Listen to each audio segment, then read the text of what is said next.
航空交通管制 VS パイロット。始まります。セブンフォークルーの皆さん、ようこそ。私の名前はケルシー P747 のパイロット。私のチャンネルセブンフォーギアは全て航空に関するものです。航空好きならハドソン川の奇跡はご存知でしょう。とても有名な話ですよね。 US エアウェイズ1549、別名カクタス1549と航空管制との交信は短時間で密に行われました。今日はそのやり取りを動画で紹介します。最後の笑える動画もお楽しみに。見てみましょう。Cactus 1549, turn left heading 270. This is Cactus 1539. Hit birds to lost thrust on both engines, returning back towards LaGuardia. Okay, you need to return to LaGuardia. Turn left heading up 220. 220. Tower, stop your departures. Got emergency returning. It's 1529. He bird strike. He lost all engine. He lost the thrust in the engines. He's returning immediately. Cactus 1529. Which engines? He lost thrust in both engines. He said. Got it. Cactus 1529. If we can get it for you, do you want to try to land 1013? We're unable. We may end up in the Hudson. All right, Cactus 1549. It's gonna be left traffic to runway 31. Unable. Okay, what do you need to land?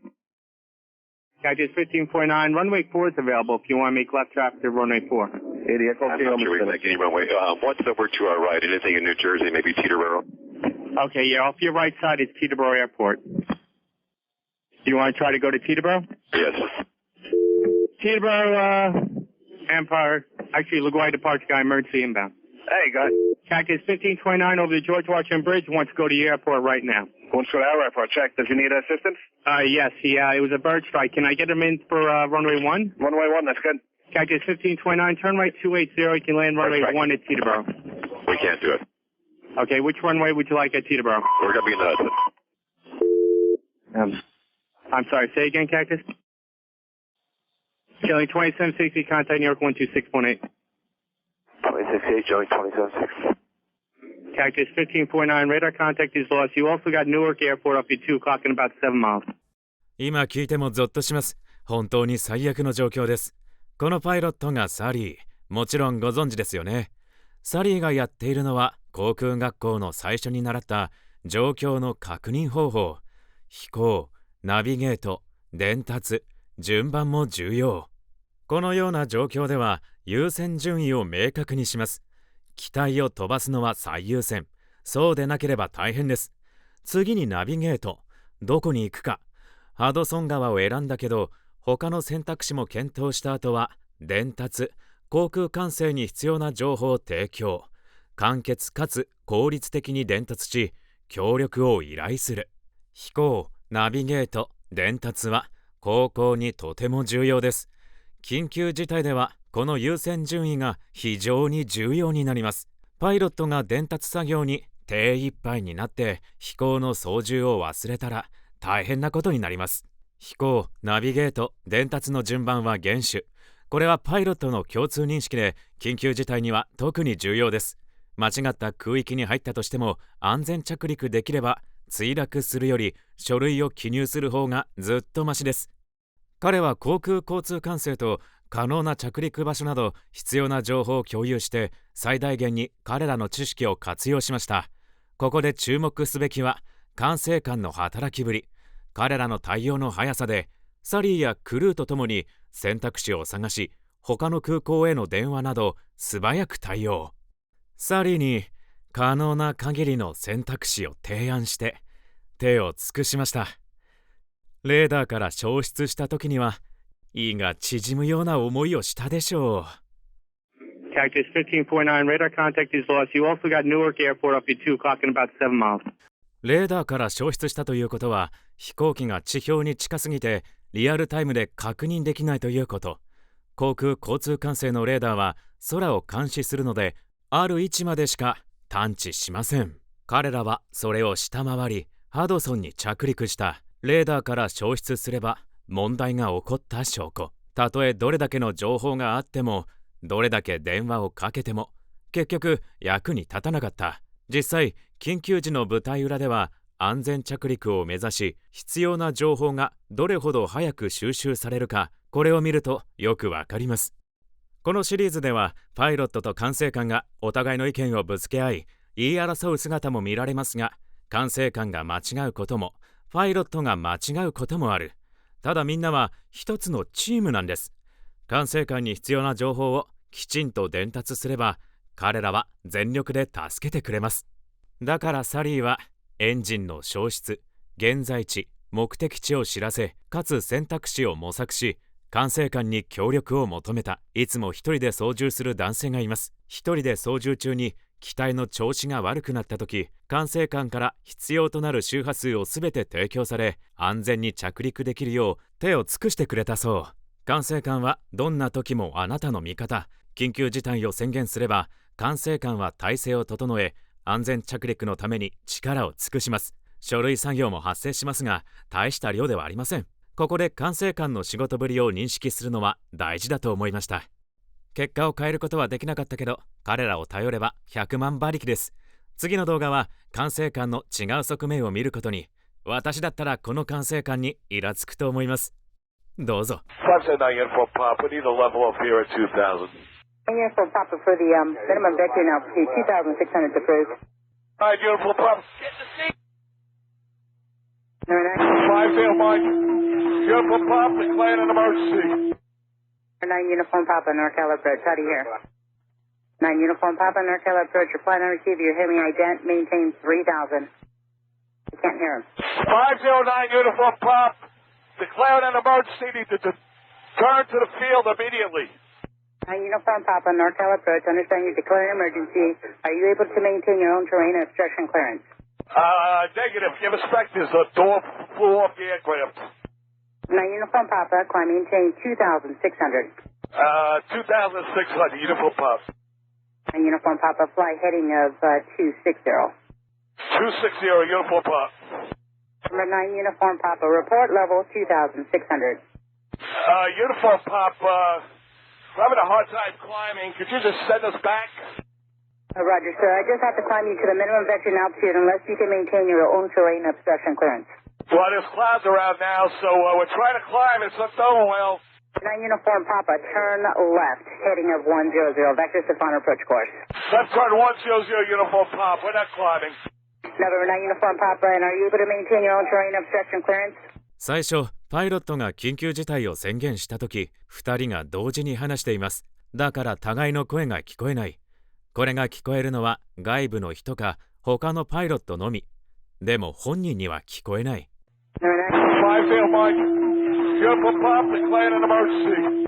ここではお互いが同時に更新を始めて同時更新をやめたという稀なケース。普通は誰かがブロックと言いますが、誰も言わなかった。ここでの選択肢は2つ。この動画のように放置するか、この会話を聞いた他のパイロットが代わりに緊急事態宣言を伝えるか。この時点で彼らは着陸態勢に入るため連絡を取り合います。緊急事態の宣言に関して航空業界では状況が変化しています。メーデーかパンパンがおなじみですが、この2つの違いがあります。メーデーは命が危険にさらされる場合、これは至急地上に着陸しなければ死者が出る可能性がある。パンパンは注意が必要ですが、命の危険はない。だから管制官に助けを求めるとき、危険の度合いを知らせる必要があります。緊急事態宣言は、危険度がどの程度かわからないときに使います。サリーの場合は、メーデー。エンジンの一つが故障したら、パンパン。それ以下かな。だから管制官に緊急度の違いを明確に知らせることで、対応も変わってきます。2人が会話を始めたとき、手一杯で応答できない彼に管制官はアイデントと言います。9 Uniform Papa, NorCal approach, reply and receive. You're hearing me ident. Maintain 3,000.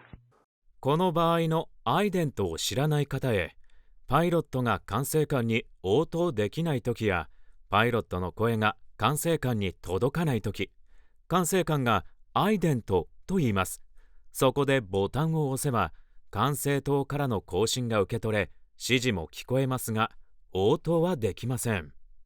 アイデントを押せば、ピッという音が鳴るので、それが応答代わりに、これがアイデント。機体が上昇できないため、管制官は山や建物を避けるように言い続けます。Roger, sir. I just have to climb you to the minimum vector altitude unless you can maintain your own terrain obstruction clearance.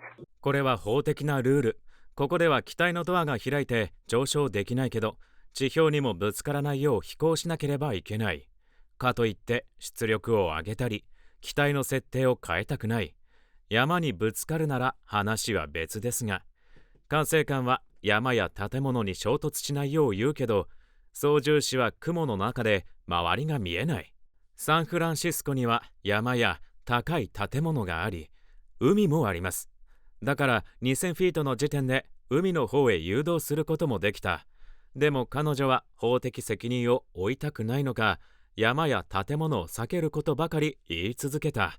私がこの場にいたらとてもイラつくと思います。これは賛否両論でそれぞれの意見があって、彼女は正しかったという人もいるでしょう。ただ私がこのパイロットの立場なら、同じ指示を繰り返されるより、湾を旋回せよなど、もっと具体的な指示をしてほしいと思うはず。ここまでの説明はこれくらいにして、次に行きましょう。ちょっと荒れます。どうぞ。Cannot climb. I gotta hold the aircraft. We cannot climb and we cannot maintain clearance because of the clouds. November 9 Uniform Papa, Roger, turn left, heading of 090. 509 Uniform Papa. 9 Uniform Papa, and verify you have information, Lima, San Francisco. Altimeter setting is 2992. And you want us at a heading of 100 for Uniform Papa? 9 Uniform Papa, affirmative, left turn, heading 090. Left turn 090 Uniform Papa.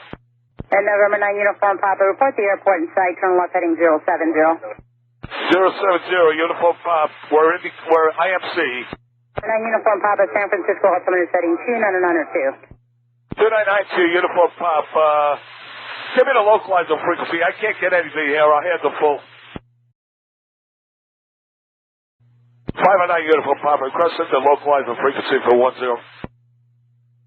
November 9 Uniform Papa, Roger, and stand by. We're trying to get that set up. 9 Uniform Papa, turn right, heading 080, join the localizer, intercept inbound. Right turn 080, we need the frequency, please. The localizer frequency, 509 Uniform Papa. Actually, November 9 Uniform Papa, the localizer is not available for runway 10. Alright, what's the weather? Will we get the visual? Do you have the airport in sight, November 9 Uniform Papa? The airport's 1 to 2 o'clock in 7 miles. The Uniform Papa, alright, we're still above the clouds, we're looking. 9 Uniform Papa, turn right, heading 100. This truck's rolling, the store is hanging, and passengers, I think they're okay, but they're going to be pretty upset. 9 Uniform Papa, and the airport's still 1 o'clock and 4 miles.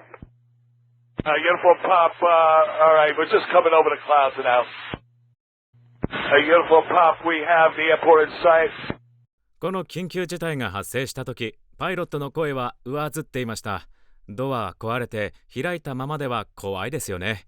次に何が起こるか予測不能。機体がどう反応するのか不安だし、動揺しています。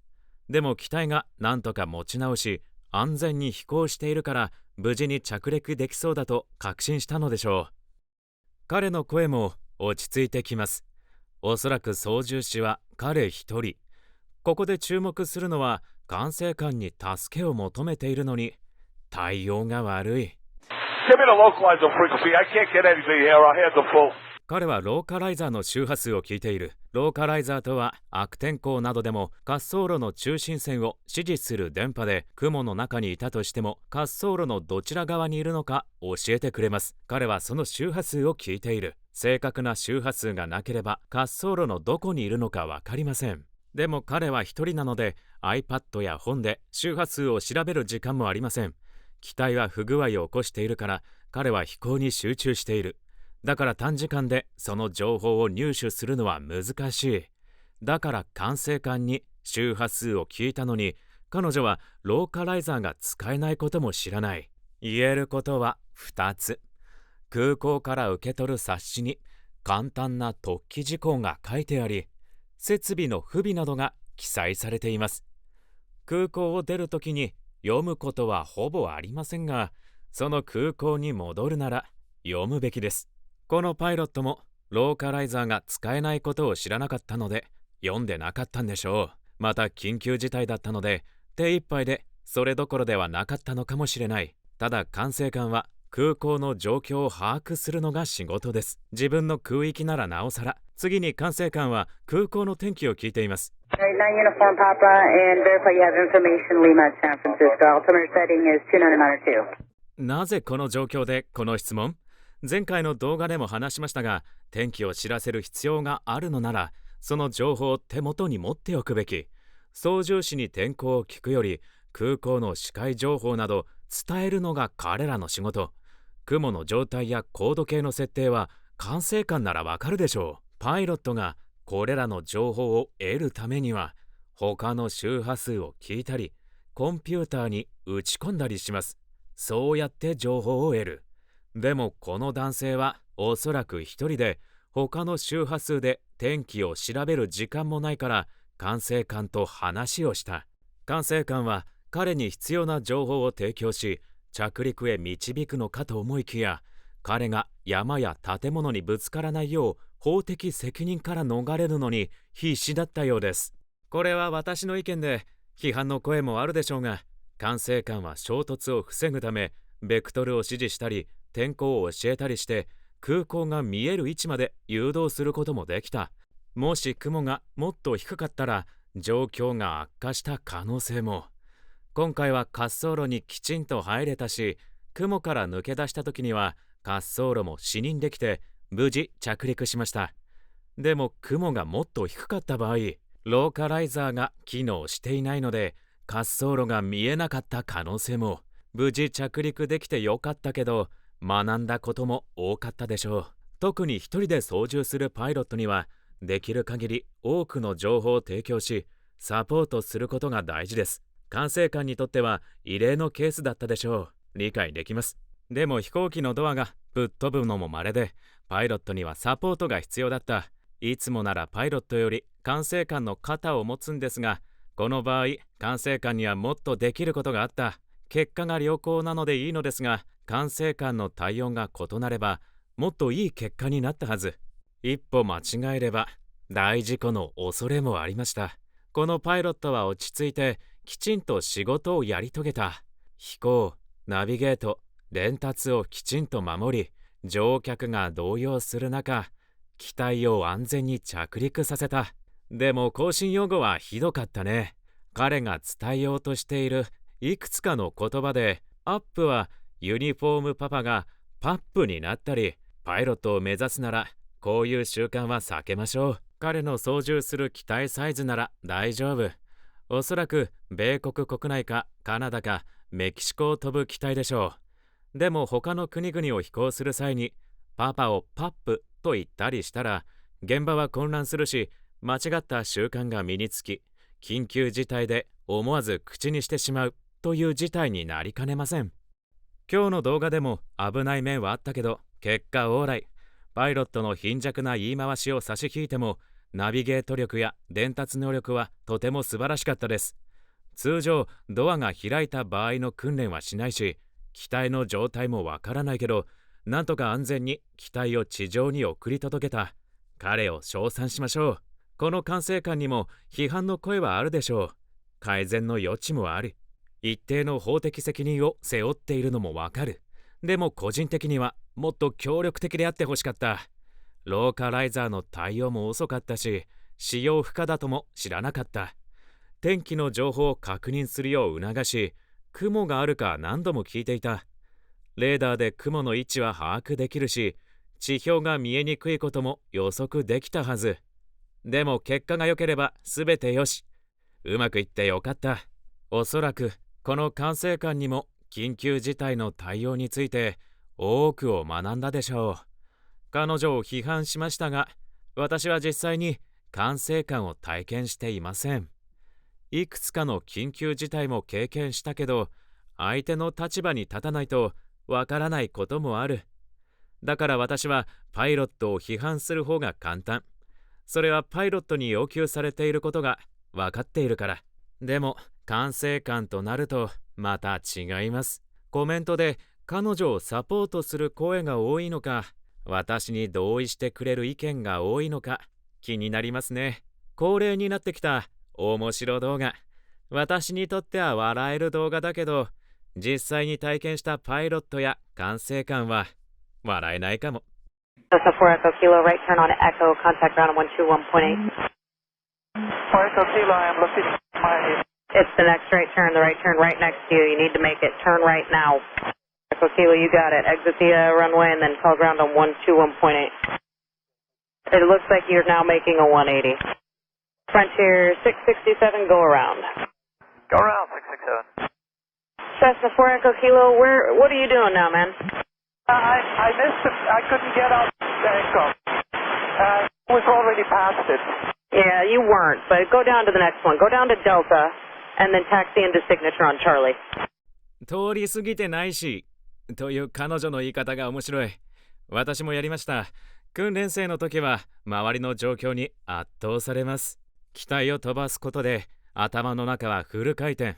さらに無線での更新や後方のフロンティア航空の情報も処理し、誘導路も確認しなければいけない。あまりの情報量に圧倒されてしまったのがこのパイロット。正しい誘導路を曲がっていたのに間違えたと勘違い。だから来た道を戻った方が賢明だと思い滑走路に戻った。It looks like you're now making a 180. パイロットを目指す人が覚えておくことは、着陸したら滑走路をすぐに離れる、滑走路の最後まで進んでなどと特別に指示を受けない限り、着陸したら速やかに低速で滑走路から離れてください。後ろに機体がいるかもしれないし、思ったよりスペースがないかもしれない。もしくは離陸する機体がよそ見をしているかもしれない。ほとんどの人は誘導路で離着陸しません。数名を除いて。誘導路は滑走路ではないので、だから誘導路の方が安全。とりあえず最初の誘導路を曲がり、それからどこに行くか考えればいいのです。もし滑走路の終点まで走行するよう言われれば、スピードは維持してください。着陸後、ゆっくりと走行する機体を見たことがあります。誘導路を走行するより遅いと思いました。なぜって感じです。指示があれば素早く滑走路の終点まで走行する。滑走路にいる時間は最小限にとどめる。滑走路はくつろぐ場所ではありませんから。離陸の時と着陸の時だけ利用する。それが滑走路。私が着陸した初めての大きな空港はヒューストン空港。ヒューストン空港は本当に複雑です。誘導路も2文字だし、情報があふれている。そして話すのが早い。まだ新米パイロットだった私は着陸した時、あまりの情報量に驚きました。そこから学んだのは、馴染みのない場所に着陸するときは、事前準備をしっかりすること。どこに着陸するのか、その後はどこに行くのか、どんな指示が出るのか予測します。そうすれば、ある程度心の準備もできるし、目的地と誘導路の位置関係も分かってきます。例えば、誘導路 E の後は、誘導路 A に行き、D に中期という感じで、どこを曲がればいいのか把握できます。だからパイロットとして事前準備は大切。やるべきこともたくさん。天気、無線、飛行、すべてです。飛行するのがパイロットと思われているけど、難しいのはタキシング。この動画ではそうでもなかったですが、混み合う空港では飛行よりタキシングに気を使います。嘘みたいだけど本当です。この動画が好きな人ならこちらの2つもおすすめです。皆さんのコメントを楽しみにしています。また会える時まで飛ぶ時青い面は上にね。